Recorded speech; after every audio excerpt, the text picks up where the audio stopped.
വിഴിഞ്ഞം അന്താരാഷ്ട്ര തുറമുഖത്തിന് കസ്റ്റംസ് അംഗീകാരം ലഭിച്ചു. സെക്ഷൻ എ അംഗീകാരമാണ് വിഴിഞ്ഞത്തിന് ലഭിച്ചത്.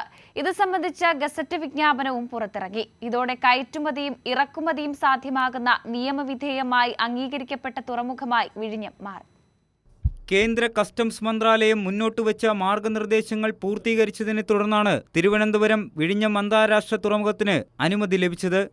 ഓഫീസ് സൗകര്യങ്ങൾ, കെട്ടിടങ്ങൾ, കമ്പ്യൂട്ടർ സംവിധാനം, മികച്ച സർവർ റൂം തുടങ്ങി 12 മാർഗനിർദ്ദേശങ്ങളാണ് കസ്റ്റംസ് മന്ത്രാലയം മുന്നോട്ട് വെച്ചിരുന്നത്. ഇതെല്ലാം പറഞ്ഞ സമയത്തിനുള്ളിൽ പൂർത്തീകരിക്കാൻ വിഴിഞ്ഞത്തിന് സാധ്യമായതോടെയാണ് അംഗീകാരം ലഭിച്ചിരിക്കുന്നത്. ഇന്ത്യയിൽ നിന്ന് വിദേശത്തേക്കും തിരിച്ചുമുള്ള ചരക്ക് നീക്കത്തിന്റെ മുഖ്യ ഹബ്ബായി മാറാനുള്ള അവസരമാണ് ഇതുവഴി വിഴിഞ്ഞം തുറമുഖത്തിന് ലഭിക്കുന്നത്. ഇനി സെക്ഷൻ 8, സെക്ഷൻ 45 പ്രകാരമുള്ള അംഗീകാരങ്ങളും പോർട്ട് കോഡുമാണ് വിഴിഞ്ഞത്തിന് ലഭിക്കാനുള്ളത്. ഇതിനുവേണ്ട സജ്ജീകരണങ്ങളും തുറമുഖത്ത് ഒരുക്കിയിട്ടുണ്ട്. വിഴിഞ്ഞം തുറമുഖത്തിന് ഇന്ത്യയുടെ ആദ്യത്തെ ട്രാൻസ്ഷിപ്മെന്റ് തുറമുഖമായി പ്രവർത്തിക്കാനുള്ള അനുമതി കേന്ദ്ര ഷിപ്പിംഗ് മന്ത്രാലയത്തിൽ നിന്നും നേരത്തെ ലഭിച്ചിരുന്നു. ഇന്ത്യയുടെ പ്രാദേശിക ഭാഗങ്ങളിൽ നിന്നും ചെറുകപ്പലുകളിലെത്തുന്ന ചരക്കുകൾ അഥവാ കണ്ടെയ്നറുകൾ വിഴിഞ്ഞത്ത് വെച്ച് വമ്പൻ മദർഷിപ്പുകളിലേക്ക് മാറ്റി വിദേശ തുറമുഖങ്ങളിലേക്ക് അയക്കാനാകും. വിദേശത്ത് നിന്ന് മദർഷിപ്പുകളിലെത്തുന്ന കണ്ടെയ്നറുകൾ വിഴിഞ്ഞത്ത് വെച്ച് ചെറുകപ്പലുകളിലേക്ക് മാറ്റി പ്രാദേശിക തുറമുഖങ്ങളിലേക്കും അയക്കാം. സെക്ഷൻ 7 അനുമതി കൂടി ലഭിച്ചതോടെ വലിയ സാധ്യതയാണ് വിഴിഞ്ഞത്ത് തുറക്കുന്നത്. ചരക്കു നീക്കത്തിൽ നിർണായക തുറമുഖമായി വിഴിഞ്ഞം മാറുമെന്നാണ് വിലയിരുത്തുന്നതെന്ന്